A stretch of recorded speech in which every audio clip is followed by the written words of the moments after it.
Good morning, everybody. Monday morning. It's Graham from Unearthed again. Now, I wasn't going to do this episode of Detecting Talk until Wednesday. However, I've decided to slot it in while the fire is in me to do so. The longer I leave it, probably will end up losing some of the content of it, because of course these Detecting Talk sessions that I do, believe it or not, I just do them off the top of my head. An idea will come and it'll roll off the tongue. I don't do any preparation beforehand. That's it, the way it works for me. Not everybody. A lot of people prepare before they do a film or a video on YouTube. I do not do that. I let it go straight from my small brain into my mouth and onto these films. So this episode is probably going to be, if I can get it right, and some of you guys are probably already thinking he should have done his preparation, but let's have a go. Now, this is about the Detectorist, us as Detectorists. Do we or do we not get a little bit of bad press sometimes? Well, I pretty much think we do, and I'm unhappy about it. And I think it's about time that I spoke about it, get it out there, and let's see some of the feedback from you guys. It will be controversial. There's no two ways about it. This will be a controversial film because I find a lot of people for and against what I'm probably going to say next. So we'll start with how it came about. Is there is going to be a change, or a proposed change, to the Treasure Act in the UK. Well, when I say in the UK, I mean England. Sorry about that little slip up. Now, I've looked at the document, the proposed document, from a detectorist side of things, and it's a vast document. I tried printing it off on Saturday and I got up to 36, 37 pages and give up. I just didn't have the patience and time to print it all out and bring it with me this morning to take snippets out of it and digest them. The film would have gone on too long to do that. However, one thing I did note is that they're thinking of revising the Treasure Act and making it more seamless and an easier process to go through from the one we've currently got, which is fine for me. Anything that speeds up the process and makes the process much more smooth can't be a bad thing. One thing I did pick out, folks, is this particular one, and this was page 30, question 19, question 20, changes under the Act. Now, I'm sorry I'm looking down because I'm reading it off the scrap of paper, or the printed page that I did earlier on. Section 2, 1 in brackets of the Act. Single gold coins are now going to be declined or defined as treasure. Not declined, defined. Come on. So 95, we proposed to introduce a new designation for treasure, and that is going to be single gold coins dated between AD 43, which is the Roman period, and the beginning of the Roman period, and right up to 1344, which is the year that Edward III successfully reintroduced the English gold coinage, which would probably be the quarter nobles, half nobles, I guess. Currently, single gold coins in this period do not fall within the defined of treasure. Coins from this period of history are rare, on average, quite rare. So the PAS database records only about 10 a year, and this can be seen as an indication of their archaeological, cultural and historical importance, i.e. probably the value of them.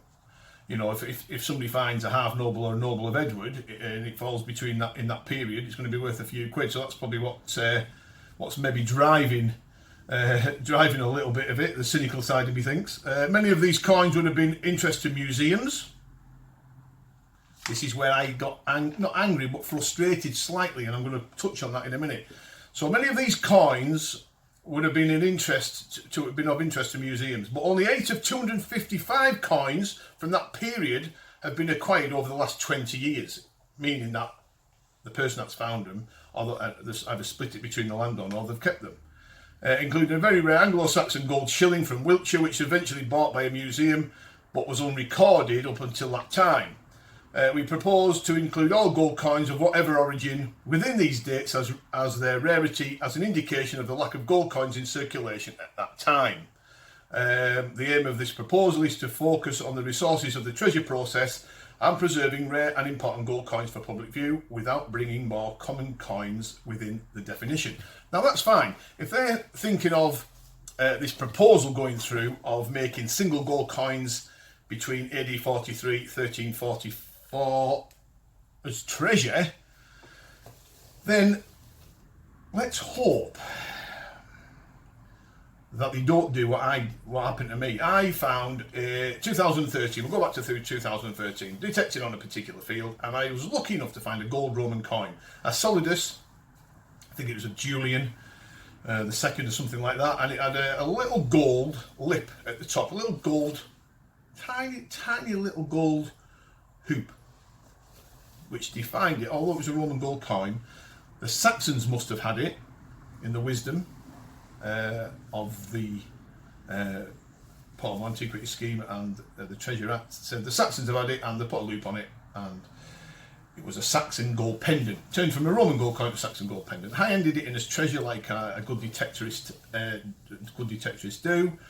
And I didn't hear anything for about 12-18 months, and then they give us a proposal valuation of about 400 quid. Now, these Roman gold coins turned into Saxon pendants usually go for, they go a little bit higher than that in so much as if you look at the value of them.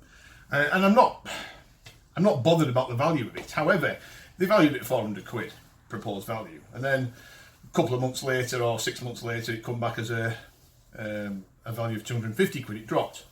So I got 125 quid, the landowner got 125 quid, and the coin then went to the museum, where it's never been put on public display.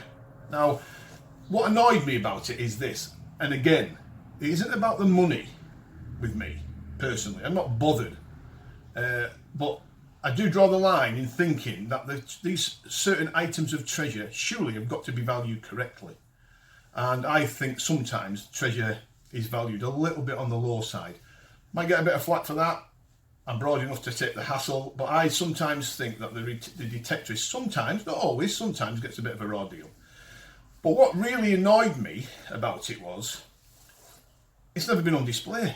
I've checked twice, it's been put away because they haven't got the room or the time or whatever it is, whatever argument come back, it's not been put on display, it's been put in probably some vault or some drawer somewhere in one of the back rooms. Now, I'm a great believer, if you're going to hand something for treasure, and they're going to want it as treasure, and you go through the process of declaring it, then surely at the end of it, wouldn't it be nice for your coin, artifacts, or whatever it is that you found to be put on display with a little name tag, or a little description of who found it, with his metal detector. It's going to be putting Detectorist in good light, surely, to the general public that see these wonderful finds in the museums. But I'm a little bit dismayed when I go into some of these museums, because believe it or not, I do get around a little bit, and I have a wander in some museums from time to time, that I don't see enough of the Detectorist mentioned, in so much as the finds that have been declared and put on public display. It's there's hardly a mention of the Detectorist that found. Sometimes there is, which is fantastic, but not always, and not enough, in my opinion. So that annoyed me a little bit about that. And what also annoyed me about it, and I'm going to be quite truthful, is, I was quite, what's the word I'm looking for? I was quite excited about that find. A Roman gold coin, you don't find Roman gold coins every day. I've only found 2 in all the years I've been detecting, so it was quite a decent find in my book. And I was excited to show the farmer it, and he was excited about the find himself. And when I took it to the finds liaison officer, the first thing they said was, "Oh, is that all it is? Well, that's small." I got the impression they were expecting me to walk through the door with the crown jewels. It was almost like, "Oh, is that all it? Is that all it is? Is it something? Is it really that valuable? Not valuable, but is it really that important that you've got to come all the way through to Lancaster from where you live? Driving took me an hour and a half there and back to hand it in. Is it? Really deflated, which deflated me.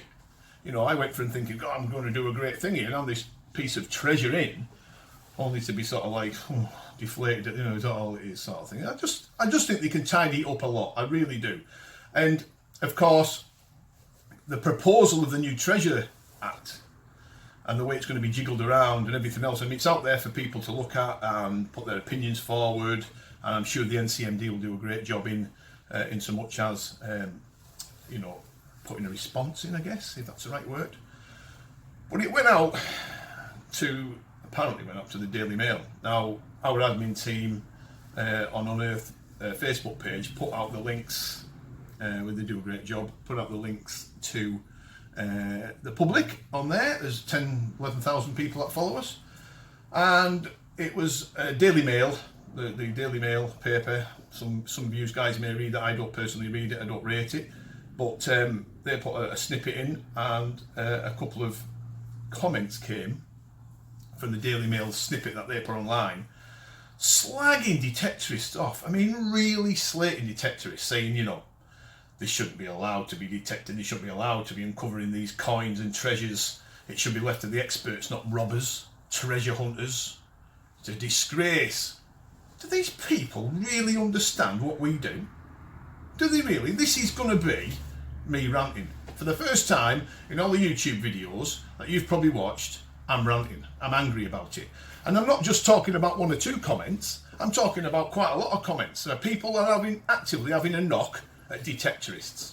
These dinosaurs. Do they actually know what us Detectorists do out there? Or serious Detectorists, by the way, I'm talking about. The vast majority of Detectorists that do a wonderful job every year, trailing for thousands and countless hours up and down fields to uncover items in the plough soil that would have normally been lost forever or broken up by modern farming techniques. Do they really understand what we do? The countless hours of research that we do on the coins and artefacts. And not only that, but the careful work that the Detectorists do regarding the finds that they make afterwards. You know, they don't get home and just wash it under a tap and throw it in a drawer somewhere, never to be seen again. There's a growing number, a huge growing number of Detectorists out there that are treating their collection like a museum. So I'm seeing Detectorists now up and down the country, right, spending a lot of money, of their own personal money, right, taking up space in their own homes, kitting their rooms out, the spare bedroom, for example, or if they're lucky enough to have a house which is big enough to convert a room into a small museum. People are doing it. Believe it or not, people are doing it. They're spending money on display cabinets. They're spending money on printing information out on the particular coins and artifacts so the friends and the family can come and see what they've been finding, which I think is absolutely fantastic. They are treating their coins and artifacts that they find with an unbelievable amount of passion and care. Unbelievable. I'm seeing it all over the place. Now, there is going to, you know, some of the people will argue, well, there's a lot of Detectorists out there that'll find something within 12 hours of putting it on eBay for sale. They don't really understand what it is. And there is an element of that out there. But you look at it. You look how many Detectorists are out there now carefully looking after their finds. I've looked after my finds for 30 odd years. I've got coins and artifacts that I found way back in 1980, whatever, 1989 even, or longer. So I'm a bit annoyed at these people that have a go at Detectorists on these, when there's a bit of treasure found. They just completely numbing the brain. If it wasn't for the Detectorist, the average run-of-the-mill Detectorist that loves the fresh air, that loves the hobby, that loves the passion of history, that's the key as well. All these archaeologists out there and all these historians think that they're the only ones that have a passion in history. Get real. Because we're right behind you guys. We have a bigger passion of history than people would ever imagine. But here's the thing. They don't understand the amount of time, effort and the personal sacrifice and money that we pay for our machines, the time travelling in our cars all over these parts of the country to detect on land that would, you know, would be amazing to do, you know, for a lot of people, unearthing the coins and artifacts that we do. It's just amazing. It's just the best hobby in the world. But we continuously get slated by people that just haven't got an idea what Detectorist is about. And I hope they watch this video and realise that we're a passionate bunch of individuals. Yeah, we might be a bit quirky and a bit crazy sometimes, and there's a loner element to it and all that kind of stuff. Who cares? We do a terrific job, yous lot do a terrific job in unearthing the past, where otherwise it would be lost. And they can't get this into their tiny minds, and it's annoying me. And I'm going to start now, from now on, I'm going to start openly pulling them up about it. I spent a couple of hours on Saturday responding to a couple of these messages. Whether it got through to them or not, I don't know, and I don't care.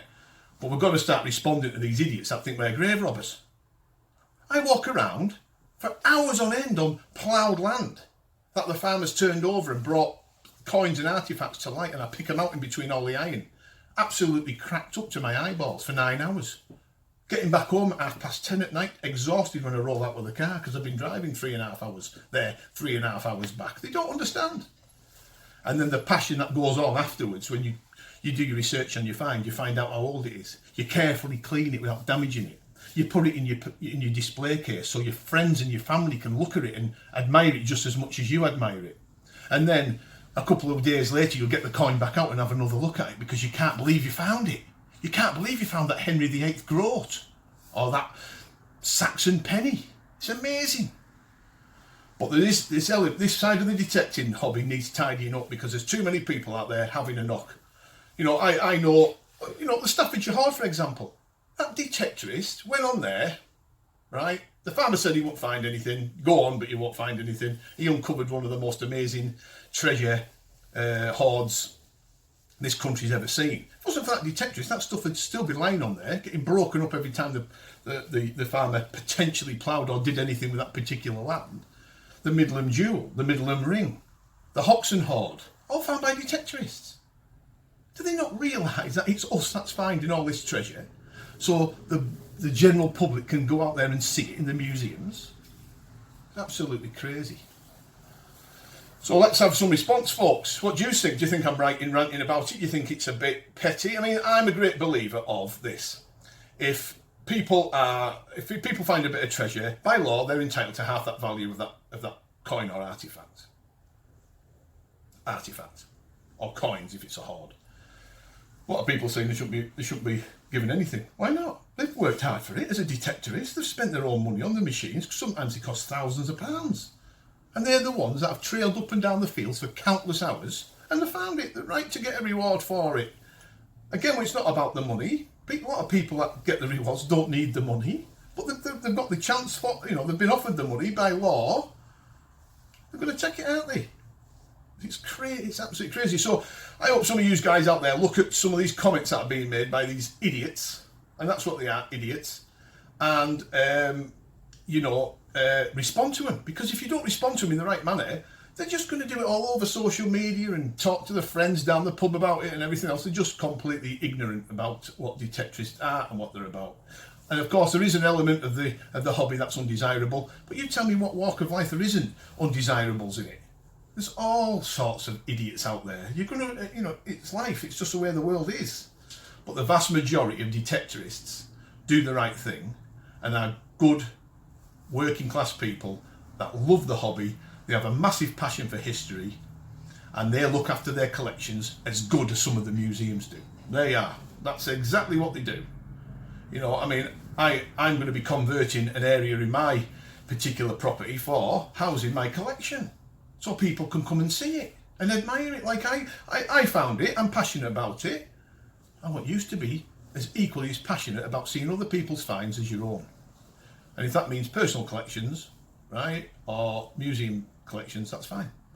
But let's have a two-way street about it. Things go to treasure, you hand it in, you get paid out, you get your valuation, etc., etc. It goes through that process. At least, guys, let's hope that the items get put on display. Some museums do, which is fantastic. Some haven't got the resources or the time or the effort to do it, which is disappointing. Or they get put in a drawer, never to be seen again. I think that element of it should be taken out. So, as you can see, I'm passionate about it, folks. I think it's wrong that it's going on, and by all means, challenge these people if they start having a go at our wonderful hobby. Because if we don't, no one else will. It's as simple as that. So many thanks for watching, everybody. Like I said, it wasn't going to be till Wednesday, but I thought, you know, me blood's up a little bit this morning about it, and I'm just sick of seeing these comments. Let's challenge them. In fact, I've started removing one or two of them off my Facebook group and pages. I really have. I just think they're just totally close-minded to Detectorists. So this video film is about the celebration of Detectorists, or is in defence of the Detectorists. I don't know what to name it. It's going to be one of the two, but either way, we've got to stick up for our hobby. Okay, folks, thanks for watching. I'll catch up with you soon, maybe the weekend when we go out detecting. Let's hope we can post some decent finds up. Before then, if you're out midweek and Saturday coming, good luck. Catch you soon.